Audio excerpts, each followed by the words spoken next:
Buenas, mi nombre es Neus Bernabeu, soy la asesora regional en Género y Juventud del Fondo de Población, del UNFPA, y en esta ocasión quiero hablarles de algo que conocemos como prácticas nocivas para la igualdad de género.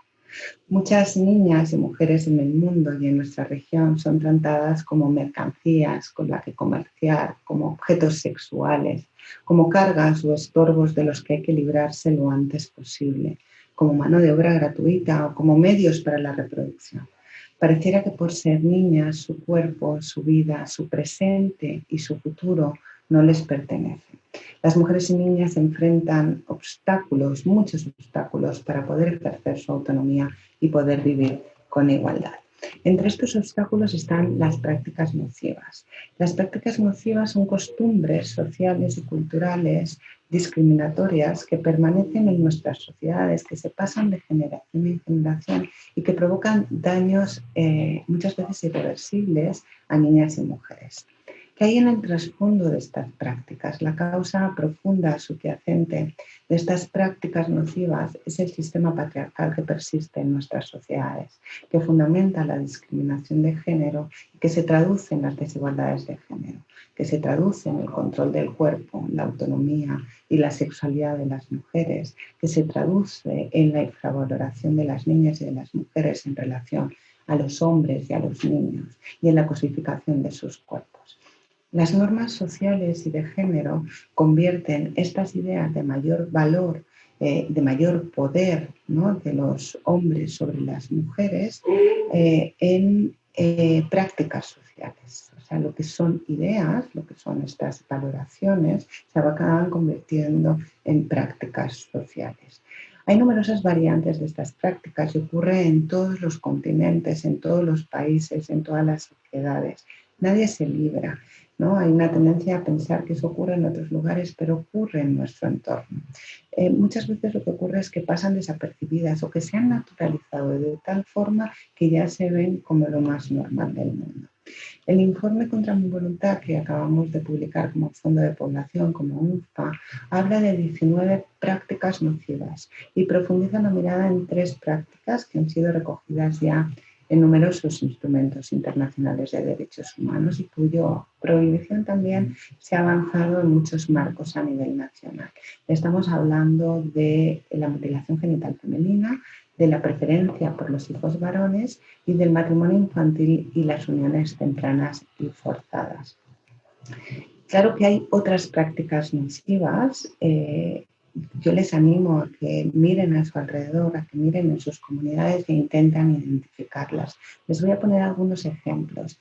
El incesto, las pruebas de virginidad, los tabúes o prácticas que impiden que las mujeres controlen su propia fecundidad, los ritos de iniciación sexual forzada, el embarazo y la maternidad infantil forzada, las esterilizaciones forzadas hacia las mujeres y niñas con discapacidad, por ejemplo, o hacia las mujeres indígenas y adolescentes indígenas, entre otras.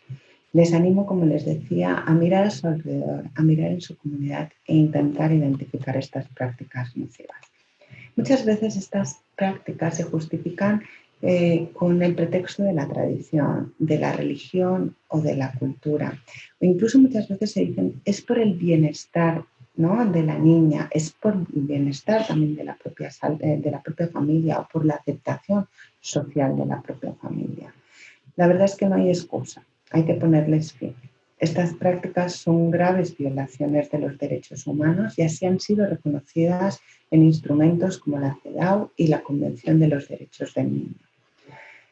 ¿Por qué? Porque están vulnerando los derechos, muchos de los derechos de estas niñas y de estas mujeres. Se les niega el derecho a la igualdad y a la no discriminación, se les niega el derecho a la seguridad y a la autonomía para tomar sus decisiones, pero también el derecho a la salud sexual y reproductiva, a la educación, entre otros muchos. Lo más difícil para la desaparición de estas prácticas es que quien las practica, quien las perpetra, suelen ser personas muy cercanas a las niñas y a las adolescentes y a las mujeres. mayoritariamente suelen ser sus parientes, suelen ser sus padres, sus madres, sus tías, sus tíos, ¿no? Sus comunidades religiosas, proveedores de los servicios de salud, empresas o instituciones públicas que hay en el territorio donde ellas viven, grupos de crimen organizado o pandillas, ¿no? Pero con independencia de quién las haga, de quién las practique, los estados de nuestra región, los estados del mundo, tienen la obligación de suprimirlas. Por lo tanto, ellos tienen que respetar, tienen que proteger y tienen que hacer cumplir estos derechos. Lo preocupante es que no parecen reducirse estas prácticas nocivas, a pesar de los avances de las últimas décadas, que también hay que reconocerlo, ¿no? En materia de crear leyes y políticas. También es cierto que en algunos países se ha reducido la tasa de incidencia de algunas de estas prácticas, por ejemplo, del matrimonio infantil y uniones tempranas o de la mutilación genital femenina en algunos países del mundo, no en América Latina, como veremos más tarde.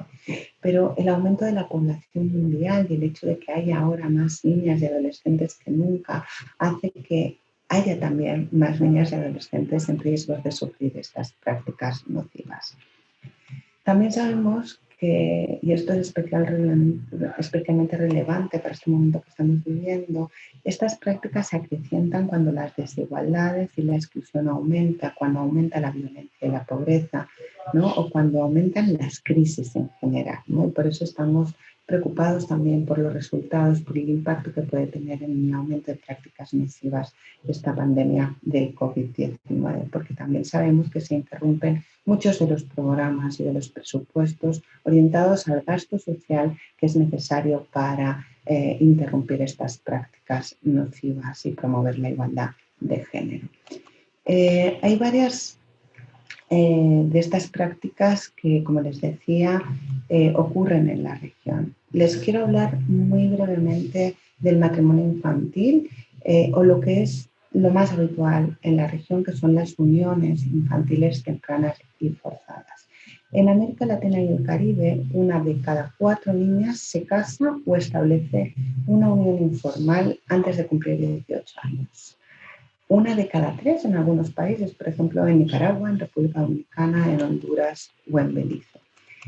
Y esta región, escuchen, es la única, yo antes les señalaba que había habido un descenso, ¿no? de la tasa de incidencia de matrimonio infantil y uniones tempranas, pero eso está ocurriendo en otras regiones. En América Latina y el Caribe, nuestra región es la única en la que no ha habido una reducción del matrimonio infantil y de las uniones tempranas en los últimos 25 años.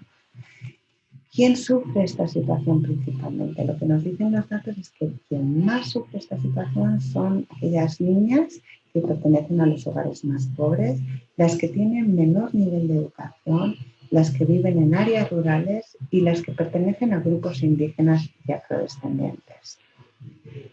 También hay que visibilizar una situación y es la siguiente, es que estas niñas que se unen o casan mayoritariamente no lo hacen con sus padres, con niños de su propia edad, con adolescentes de su edad, sino que lo hacen con hombres adultos, con una separación de edad importante, lo que muestra también que ahí existe una relación de poder.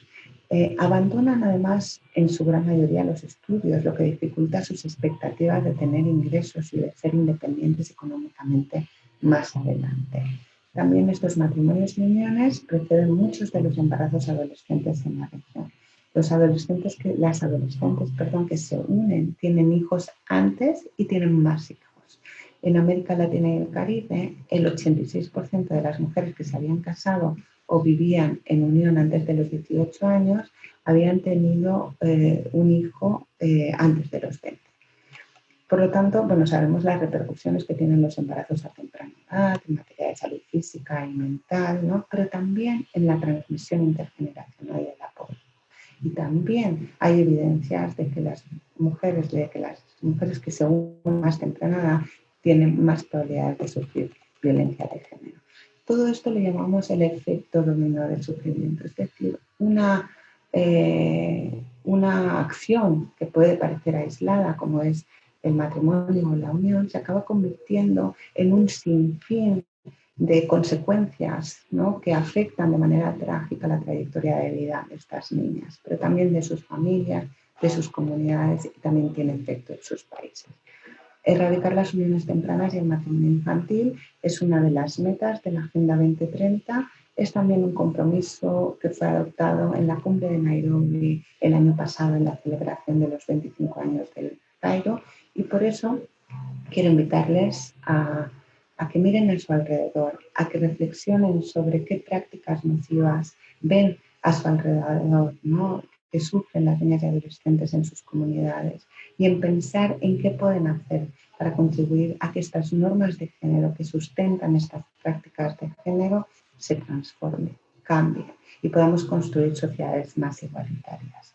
Varios actores de gobierno, intergubernamentales, sociedad civil, organizaciones, agencias de Naciones Unidas, ya estamos trabajando juntos en una plataforma de acción en contra del matrimonio infantil y las uniones tempranas y forzadas en América Latina y el Caribe. Les invito a sumarse con sus ideas, con sus energías y con sus acciones. Muchísimas gracias.